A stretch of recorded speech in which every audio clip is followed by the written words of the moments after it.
Oi gente, meu nome é Amanda Passos e hoje estou trazendo mais um Podstark para vocês, diretamente da Escola Presidente Costa Silva, situada em Guarapari, Espírito Santo, para tratar de um assunto que está entrando muito aqui na nossa cidade, na nossa região. Para conversar conosco, convidamos um convidado muito especial, Anderson Toledo, da PRF do Espírito Santo, que atua diretamente na fiscalização e conscientização do trânsito. Enquanto isso, roda a vinheta.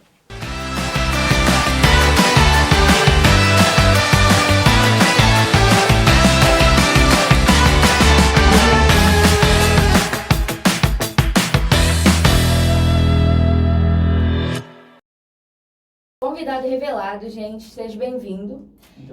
Para começar, vamos conhecer melhor você, né, policial Toledo. Fale um pouco mais sobre você. Quem é o policial Toledo? Onde nasceu? Quem são seus pais? Como decidiu se tornar policial? E há quanto tempo você atua na sua profissão? Boa tarde, Amanda. Boa tarde a todos. É um prazer estar aqui para falar de um tema tão caro que é o trânsito, né? Um tema tão presente em nossas vidas, né? Eu me chamo Anderson Toledo Rosa e sou policial há 20 anos, né? Trabalhei um ano em São Paulo, mais precisamente em Aparecida, e 19 anos eu atuo diretamente aqui em Guarapari, né? Nasci em Guarapari, meus pais são Marilza e Zildo, né? Também daqui da cidade, e já há um tempo que eu queria ser policial, formei em Direito, né? Me formei em Direito, e depois prestei o concurso para a PRF, né? E comecei a trabalhar em 2005. E qual que é a situação da segurança viária da nossa região? Então, apesar da melhora, né, que a gente tem observado com a concessão da rodovia, né, que melhorou tanto a sinalização quanto a duplicação em maior parte do trecho, os acidentes ainda continuam acontecendo, né? Eu sempre falo que não adianta só melhorar estradas, não adianta só melhorar a questão dos veículos, se aquela peça entre o volante e o banco, né, que é o condutor, não for conscientizado, né? E aí a gente trabalha nesse sentido, de trazer essa consciência tanto para o condutor quanto para os demais participantes do trânsito, os pedestres, ciclistas, né, e os passageiros, todos nós vamos fazer um trabalho conjunto para tentar diminuir a acidentalidade, né, o número de feridos e mortos no trânsito. E quais são as principais causas desses acidentes? Então, Amanda, hoje a gente tem um percentual que 90% das causas dos acidentes são causas humanas, né? 5% causa da estrutura viária, da rodovia. Os outros 5% são causas mecânicas, de veículos. Então, assim, 90% causas humanas. Imprudência, álcool, drogas, excesso de velocidade, sono, né? Então, todas são causas humanas onde a gente tenta trabalhar, mudar essa consciência do condutor. E como a polícia tem atuado para tentar diminuir esses números? Então, a PRF hoje, ela entende que, além da fiscalização, né, que a gente faz de forma preventiva, além da atuação de forma efetiva, que é multando, retendo algum veículo, a PRF hoje entende que tão importante quanto essas duas, né, a prevenção e a atuação diretamente, é a conscientização, né? Então, a gente trabalha muito essa questão de tentar plantar uma sementinha ali para o condutor, né, para os jovens, para os adolescentes. Sim. E aí a gente começou esse trabalho nas escolas nesse sentido, de tentar, além da fiscalização, né, eu trabalho diretamente na pista. Além das palestras, eu trabalho diretamente fiscalizando, autuando, mas tão importante quanto isso é a questão de quê? Conscientizar. Sim. E a fiscalização tem sido suficiente ou há necessidade de mais investimentos? Precisa de mais investimentos, né? Eu acho que assim, a gente precisa progredir bastante, tem várias coisas que podem ser feitas, né? Trabalhar o trânsito dentro da escola, as palestras só, talvez seja algo muito pontual, né? Às vezes a gente chega no Maio Amarelo, né? Que é um mês que a gente repensa o trânsito, né? De uma forma mais intensiva, mas o trânsito, ele pode ser repensado, pode ser trabalhado todo ano, mesmo de forma dentro das matérias, seja dentro de um texto de português que você vai trazer, mas você pode trazer um texto relativo ao trânsito. Trabalhar a matemática dentro do trânsito, né? Que você pode trabalhar os números de acidentes, números de gráfico. Então, assim, o trânsito, ele é algo que pode ser trabalhado ao longo do ano, para para a gente tentar reverter um pouco esse quadro. Sim. Quais atitudes do motorista preocupam mais a polícia? A imprudência, né? A imprudência, a gente tem percebido cada vez mais essa falta de entender que do outro lado ali tem uma vida, né? Sim. Então, às vezes o condutor ele quer dirigir, ele quer chegar o mais rápido possível, às vezes ele não consegue esperar o momento certo para fazer uma ultrapassagem, e aí é quando faz uma escolha errada e não tem como voltar, né? E aí o acidente acontece. E os pedestres e os ciclistas também precisam mudar comportamentos? Sim, eu falo que o trânsito é um trabalho conjunto, né? É o condutor, o pedestre, o ciclista, todos atuando, né? Um pouquinho para tentar mudar, né? O pedestre muitas vezes ele atravessa fora da faixa, o ciclista também muitas vezes não observa né, a forma de que ele anda com a bicicleta, né? Às vezes de uma forma equivocada.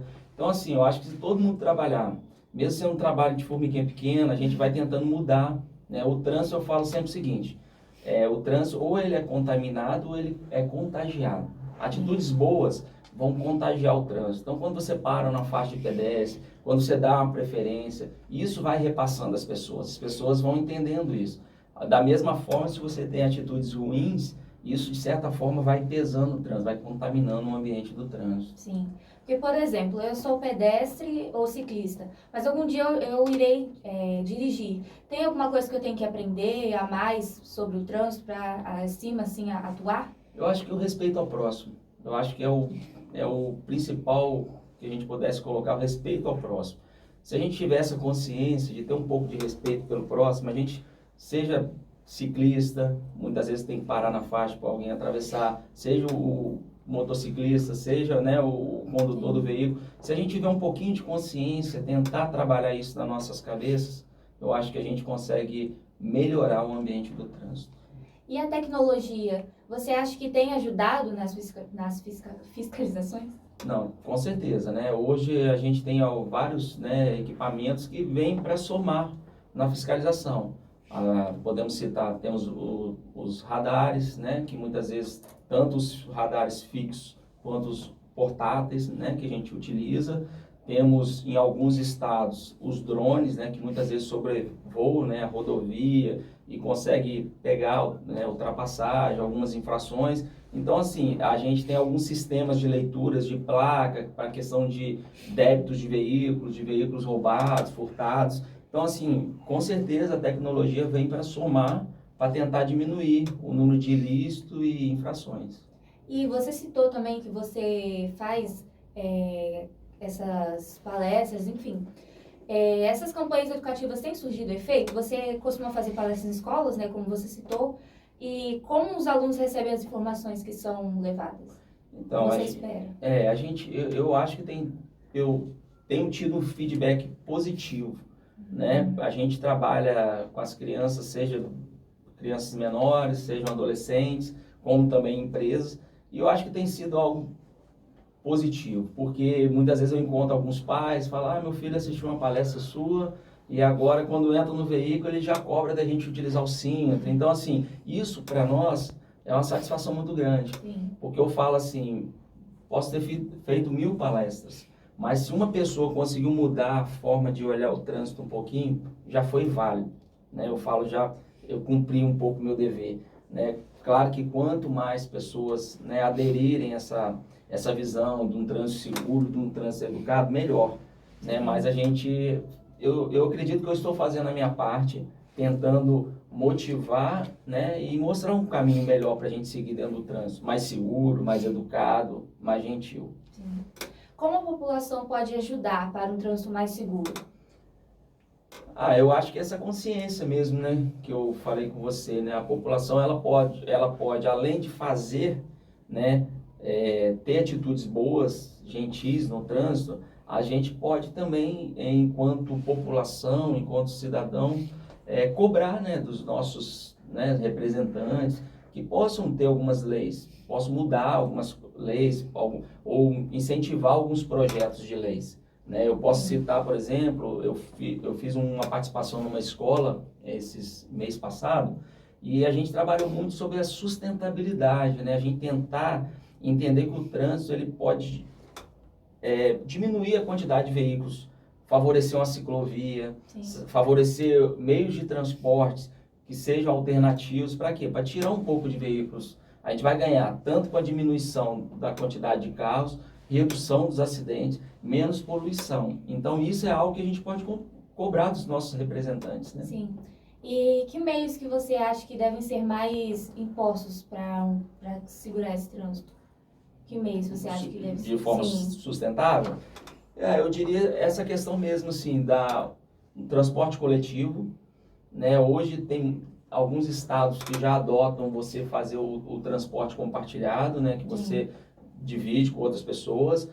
Alguns outros estados você já consegue ter bicicletas elétricas ou patinetes que você pode, né, com o celular liberar ali, utilizar. Então, eu penso às vezes o seguinte: muitos estudantes, por exemplo, vão para a escola de carro, mas talvez se tivesse uma bicicleta elétrica, se tivesse outros meios, eles poderiam estar utilizando e diminuir a quantidade de veículos, né, transitando, né, no espaço. E essas bicicletas elétricas, você acha que elas também são um meio de causar danos ao trânsito, de ter mais acidentes de trânsito? Já que isso é um novo, assim... Sim, a bicicleta é algo novo, né? Mas eu acho assim que é o que eu volto à consciência, né? Não tem transporte seguro se não tiver o condutor com a consciência segura. Sim. Seja uma bicicleta, seja um skate, seja qualquer meio de transporte, a gente vai precisar do condutor, né? De quem está utilizando aquilo ali, ter também essa consciência. Então, eu acho que a bicicleta é algo muito eficaz, que pode somar, né, diminuir a quantidade de veículos, pode favorecer, né, o trânsito das pessoas, poluir menos o planeta. Então, assim, eu vejo com bastante positividade isso, né, e favorecer e estimular também os transportes coletivos. A gente tem um transporte coletivo melhor do que a gente tem hoje. Sim. E você acha que teve algum caso assim que você ficou feliz de saber de uma criança, de uma palestra, como você citou, que você ficou feliz em saber que ela aprendeu, enfim? Eu uma vez no supermercado encontrei um pai de um aluno e ele falou isso comigo, né, que antes, né, há um tempo atrás, ele sempre que ele pegava o filho ia no banco de trás sem cinto de segurança, né? E aí depois da palestra ele passou a utilizar o cinto e cobrar que o pai colocasse o cinto nele. Eu achei isso muito importante, porque a gente trabalha isso, né? Em muitas palestras eu falo o seguinte: numa colisão, por exemplo, a 100 km por hora, o nosso peso ele é multiplicado aproximadamente por 30. Então, se você pega, né, uma pessoa que pesa aí 40 quilos, ela vai para mais de 1 tonelada. Então, é um impacto muito grande. Eu passo vídeos de acidentes que, às vezes, feitos com bonecos, que a criança é projetada para fora do veículo. Então, aquilo, mesmo de forma um pouco lúdica, ela entra na cabecinha das crianças e fala: opa, eu tenho que utilizar o cinto, é um equipamento que vai me proteger. Sim. E de uma escala de 0 a 10, quanto você acha que essas palestras têm surtido efeito para essas crianças? Olha, eu vou ser bem otimista, vou pensar aí, vou botar um 8 para 9, assim, que eu acredito que as crianças, elas estão abertas a modificar. Eu falo o seguinte: uma criança, um adolescente, ele é um quadro em branco. Então, se você estimula isso, você mostra que esse caminho pode ser melhor, pode ser menos perigoso, eu acredito nisso, na mudança, né? Eu faço as palestras por isso, por 2 motivos que eu faço palestra. Primeiro, que eu acredito na mudança através da educação.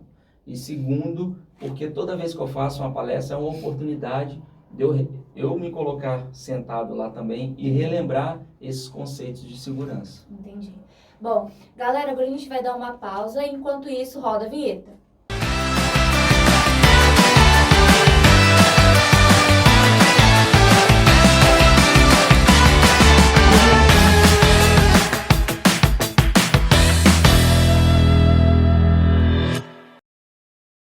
Voltamos e agora a gente vai trazer outro assunto, né, que é o evento do dia 29 e 30, que é a culminância das atividades do mês de maio, aqui em nossa região, que vai acontecer no Complexo Esportivo Maurício Santos. Primeira pergunta, então, como surgiu a ideia desse projeto? Então, esse projeto, ele surgiu das palestras que eu fazia de forma pontual em escolas, né? A primeira escola que eu fiz as palestras foi na escola dos meus filhos, que eu fui convidado. E depois que eu fui, gostei muito, né? De participar, essa interação com os alunos. E aí isso foi ampliando. Só que eu estava fazendo as palestras de forma pontual, em uma escola, outra escola. E aí eu pensei, por que não fazer um evento? Por que não somar força? É o que eu falei anteriormente. Sim. Sozinhos a gente não consegue nada.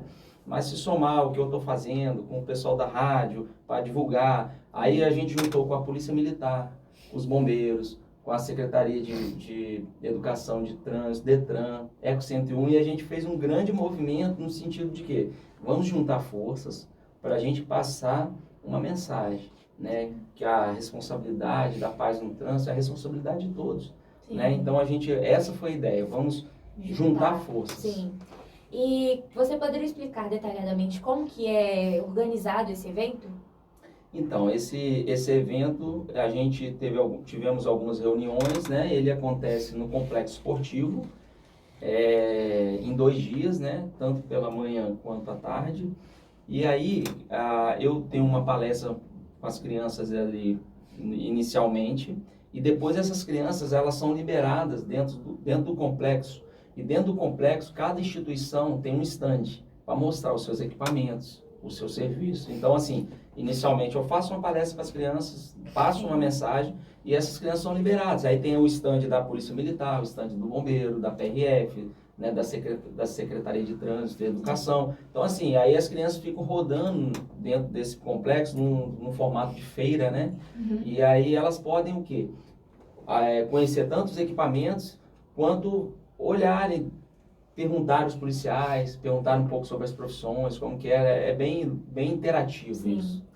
E você tem um público específico, crianças, adolescentes, nesse projeto? Então, esse projeto, ele abrange tanto as escolas municipais quanto as privadas, né, que tem inserido também nesse projeto, e a gente divide, são crianças até 5ª série, 6ª, 7ª, depende aí da seleção que é feita pela Secretaria de Educação, né? Mas geralmente são esses jovens, adolescentes assim que a gente tenta alcançar. A gente tenta de forma democrática, todo ano estar modificando as escolas, para tentar trazer outras escolas que não participaram, para tentar fazer um movimento bem democrático. Sim. Essa ação tem como foco principal conscientizar os alunos da rede municipal, estadual e particular, certo? Visto que eles são os futuros motoristas. Isso, eu falo o seguinte, todos nós, né, o trânsito, né, ele é algo muito presente nas nossas vidas, né? Talvez pessoas vão passar uma vida sem viajar de avião, por exemplo. Mas o trânsito, desde a hora que o neném nasce lá na maternidade, que vai para casa, ele já está inserido no ambiente do trânsito. Quando a gente vai enterrar os nossos familiares, nós utilizamos o ambiente do trânsito. Então, o trânsito ele é muito presente nas nossas vidas, não tem como fugir do trânsito, né? E mesmo vocês ainda não sendo condutores, vocês são atores do trânsito, vocês são partícipes do trânsito, como, né, pedestres, como ciclistas, skate. Então, assim, né, a gente percebe isso daí. Os jovens já participam efetivamente do trânsito. E que recado o senhor deixa para os jovens motoristas, né, que estão nos assistindo? Eu deixo o recado que a gente possa entender que lá do outro lado, no outro carro, tem uma vida. E que a gente busque esse respeito pela vida, né, que a gente possa fazer a nossa parte, que a gente possa tentar trabalhar para que o trânsito seja um ambiente um pouco mais seguro, um pouco mais educado, um pouco mais gentil. Eu acho que a gente fazendo esse esforço de forma conjunta, seja os órgãos de fiscalização, seja os outros órgãos, né, que a gente some essas forças para que a gente diminua a quantidade de feridos e mortos no trânsito. Sim. Bom, galera, eu vou deixar aqui o contato do Policial Toledo, né, para querer mais palestras, se vocês quiserem que eles levem a palestra na escola de vocês. E muito obrigado, viu, Policial Toledo, pela participação. Muito obrigado pela sua presença. E sinta-se à vontade quando quiser voltar. E até o próximo Pode Estar aqui. Tchau!